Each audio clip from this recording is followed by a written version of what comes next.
السلام عليكم ورحمة الله وبركاته. الدرس الخامس عشر.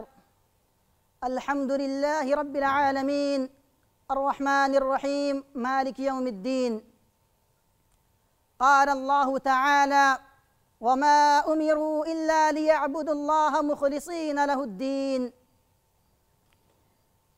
آج کے اس نشست میں میرا موضوع سخن ہے عبادت کی فضیلت و اہمیت۔ عبادت کے فضیلت کے تعلق سے اللہ کے نبی جناب محمد رسول اللہ صلی اللہ علیہ وسلم نے ایک حدیث کے اندر فرمایا کہ الدعاء هو العبادہ، کہ دعا ہی عبادت کا مغز ہے، کہ دعا ہی عبادت ہے۔ اسی طریقے سے ایک حدیث کے اندر اللہ کے نبی جناب محمد رسول اللہ صلی اللہ علیہ وسلم نے فرمایا کہ دعا عبادت کا مغز ہے۔ اسی طریقے سے اللہ رب العالمین نے قرآن کریم کے اندر ارشاد فرمایا: وقال ربکم ادعونی استجب لکم۔ اللہ رب العالمین نے فرمایا کہ اے میرے بندو، تم مجھ سے دعا طلب کرو، میں تمہاری دعا سننے کے لیے تیار ہوں۔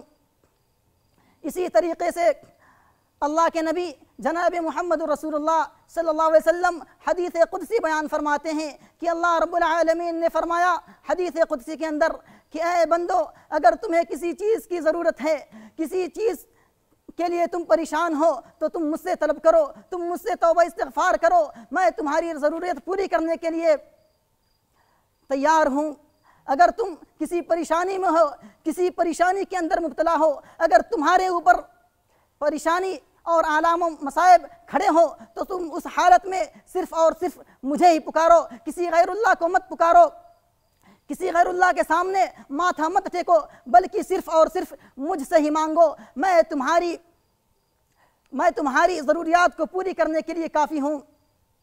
اسی طریقے سے اللہ رب العالمین نے قرآن کریم کے اندر ارشاد فرمایا: وما خلقت الجن والانس الا ليعبدون، کہ میں نے جنوں اور انسانوں کو صرف اور صرف اپنی ہی عبادت کے لیے پیدا فرمایا ہے۔ اس لیے مسلمانوں چاہیے کہ تم صرف اور صرف ایک اللہ رب العالمین کے سامنے اپنا سر جھکاؤ، ایک اللہ رب العالمین سے تم صرف اور صرف فریاد رسی کرو، اللہ کے علاوہ کسی اور کے سامنے ماتھا مت ٹیکو، صرف اور صرف اللہ رب العالمین کے سامنے ہی ماتھا ٹیکو۔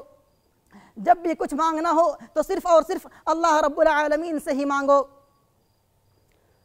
اخیراً ادعو اللہ تعالی ان يوفقنا ان نعمل عملا صالحا۔ اقول لكم ما تسمعون واستغفر الله لي ولكم ولسائر المسلمين۔